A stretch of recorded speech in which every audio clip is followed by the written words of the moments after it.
Hello students, आइए पढ़ते हैं आरोह गद्य खंड का अगला पाठ विदाई संभाषण, जिसके लेखक हैं बाल मुकुंद गुप्त जी। विदाई संभाषण। जब हम पाठ का नाम पढ़ते हैं तभी हमें लगने लगता है कि पाठ में विदाई से संबंधित जिक्र आया है। विदाई अर्थात किसी व्यक्ति का दूर जाना। इसी से संबंधित घटना के बारे में लेखक ने हमें बताया है। उन्हें बताया है कि जिस समय हमारा देश गुलाम था, हम परतंत्र थे, उस समय हमारे देश में अनेकों विदेशी शासक आए और उन्होंने हमारे देश पर शासन किया। उन्हीं शासकों में से एक थे लॉर्ड कर्जन। लॉर्ड कर्जन हमारे देश में सन 1899 में आए और वो 1904 तक हमारे देश में शासक रहे।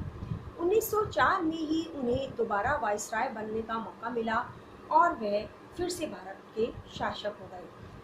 सन 1905 में कुछ ऐसी विपरीत परिस्थितियां हुई कि लॉर्ड कर्जन को भारत छोड़कर जाना पड़ा और वो भारत से चले गए। लॉर्ड कर्जन ने भारत में रहते हुए भारत की जनता पर बहुत अत्याचार किए, उनका बहुत शोषण किया, परेशान किया। लेकिन जब वो भारत से जा रहे थे तो भारत की जनता के मन में उनके प्रति करुणा का भाव था, दया का भाव था। जो यह स्थिति है वह किसी और कारण से नहीं बल्कि भारत के लोगों की विशेषता के कारण है। भारत के लोगों के मन में ये विशेषता होती है कि वह एक दूसरे के प्रति अपनापन रखते हैं, लगाव रखते हैं और उसी लगाव के, अपनेपन के रहते वह एक दूसरे के प्रति करुणा का भाव रखते हैं। लॉर्ड कर्जन ने भारत की जनता पर अनेक प्रकार के अत्याचार किए, शोषण किए। भारत की जनता चाहती थी कि वह दूर चले जाएं, वह वापस चले जाएं, और लेकिन जब वह गए तो वह जनता बहुत दुखी थी। इस अपनेपन और इस करुणा का उदाहरण देते हुए लेखक बताते हैं कि शिव शंभू की दो गाय थी।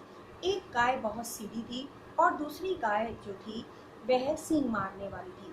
सींग मारने वाली गाय सीधी वाली गाय को रोज परेशान करती थी और उस सीधी गाय की स्थिति को देखकर शिव शंभू के मन में दया जाग गई और वह यह सोचने लगा कि यह जो सींग मारने वाली गाय है इसे किसी को दे दिया जाए, और उसने वैसा ही किया। सींग मारने वाली गाय को एक पुरोहित को दान में दे दिया।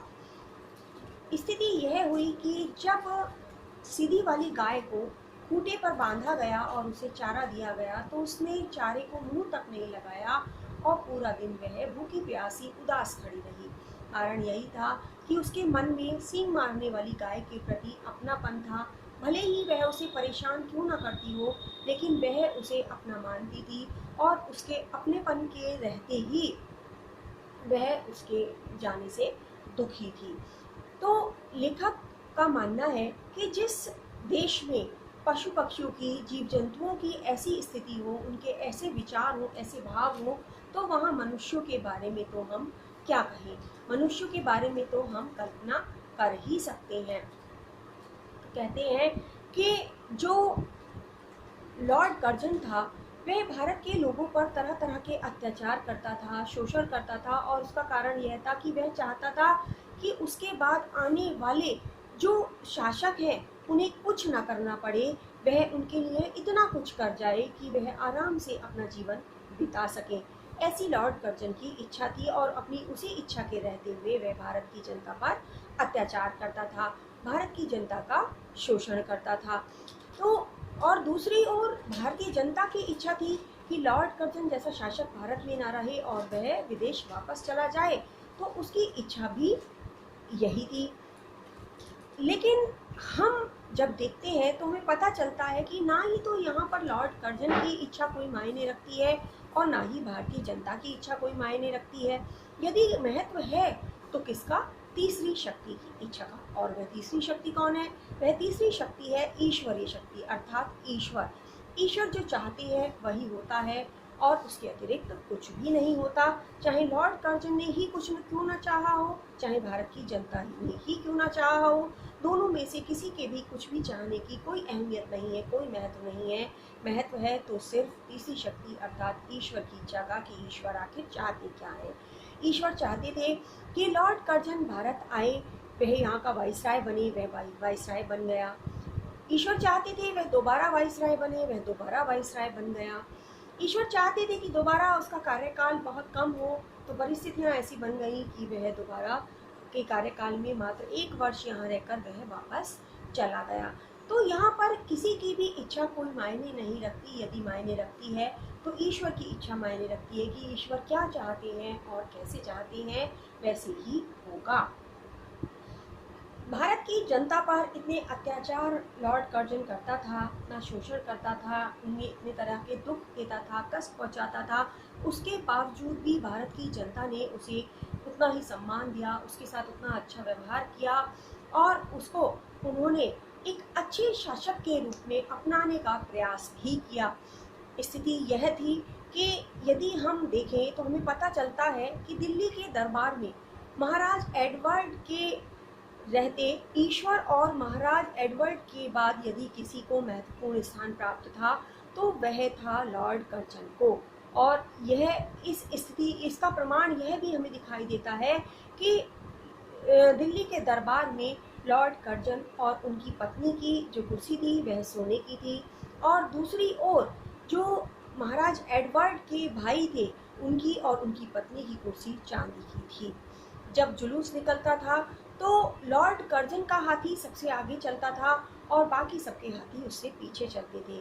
यह जो सारी चीज़ें हैं यह इसी बात का प्रमाण है कि लॉर्ड कर्जन को भारत के लोगों ने बहुत अधिक सम्मान दिया, उन्होंने उसे बहुत अधिक ऊंचे स्तर पर रखा। वो उसे उसी तरह अपनाना चाहते थे जैसे किसी अच्छे शासक को, लेकिन लॉर्ड कर्जन ने उनके व्यवहार की, उनकी भावनाओं की थोड़ी सी भी परवाह या कद्र नहीं की, बल्कि वह उनकी उपेक्षा ही करता रहा। वह उन्हें अपना नहीं मानता था, वह उनका हितैषी कभी नहीं बन पाया। कैसर और जार जैसे जो शासक रहे हैं वह भी कोई अच्छे शासक तो थे नहीं, लेकिन फिर भी लेखक कहते हैं कि उन्होंने अपनी प्रजा के आग्रह को कभी कभी मान लिया, उसको स्वीकार कर लिया। जब उनकी प्रजा उनसे कोई आग्रह करती थी, उनसे किसी भी बात की नहीं कहती थी, तो कभी कभी वह उस बातों को स्वीकार कर लिया करते थे। दूसरी ओर नादिर शाह जैसे शासक ने भी आसिफ जहां के कहने पर कत्लेआम रुकवा दिया था। जब कत्लेआम हो रहा था तो आसिफ जहां ने नादिर शाह से कत्लेआम रोकने के लिए कहा, तो नादिर शाह ने उसकी बात को स्वीकार कर लिया, मान लिया और कत्लेआम रुकवा दिया।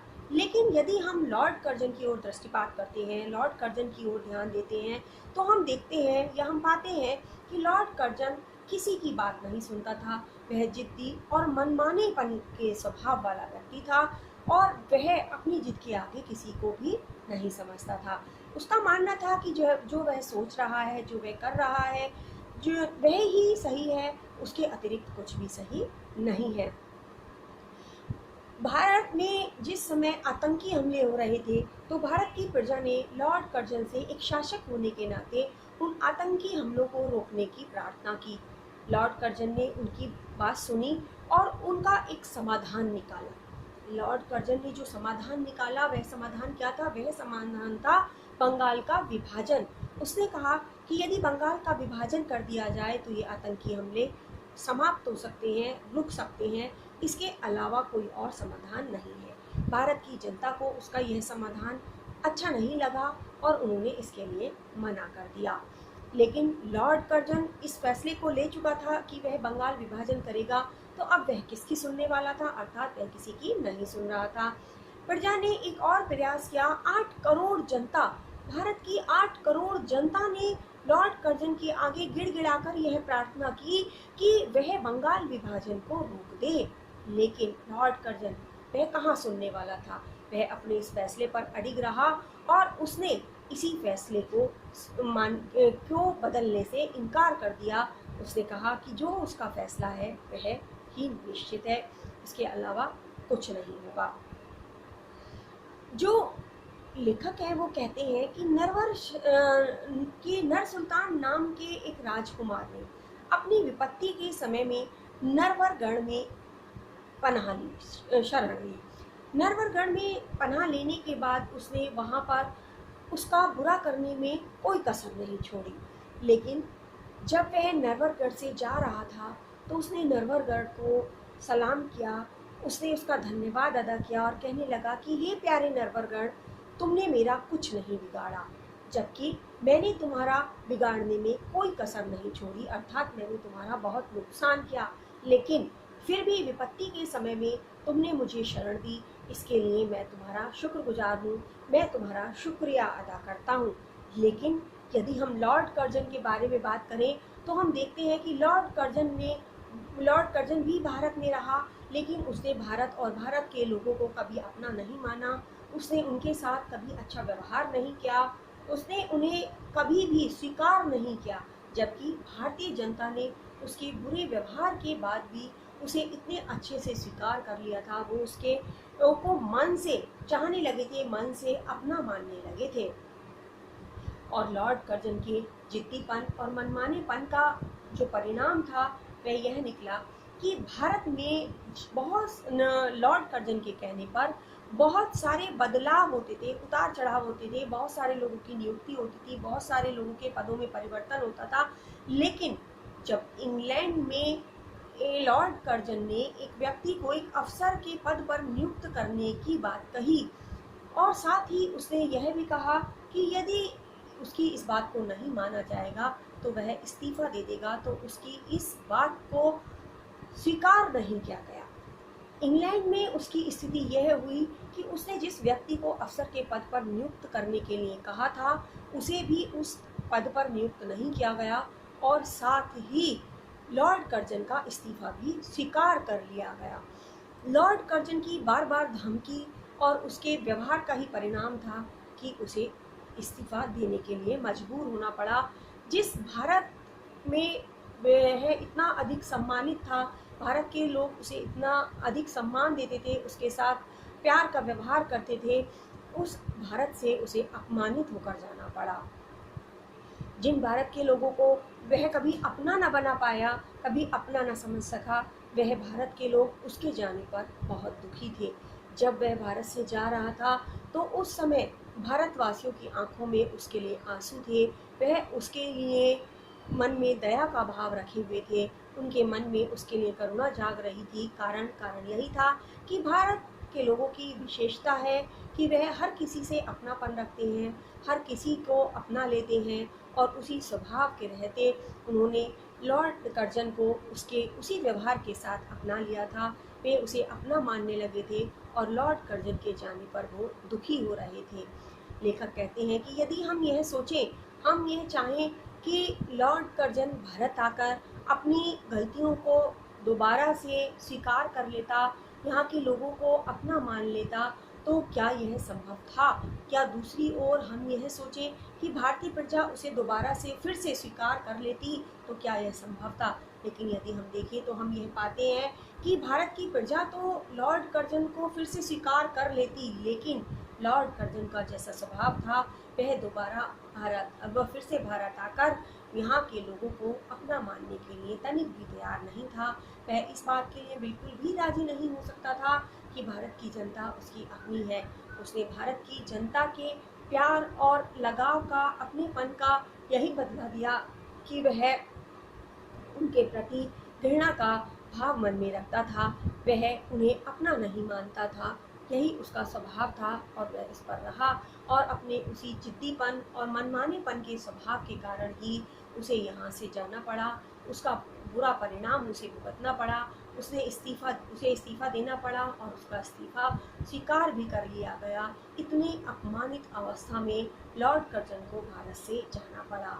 तो स्थिति यह हो गई कि उसे अपने द्वारा किए गए कार्यों का परिणाम भुगतना पड़ा और लॉर्ड कर्जन कभी भी मन से भारतीय जनता को अपना नहीं बना सका, वह उसे अपना नहीं मान सका, जबकि भारतीय जनता उसके प्रति पूर्ण रूप से समर्पित थी, वह उसे अपना मानने लगी थी और वह उसे अपना मानती थी।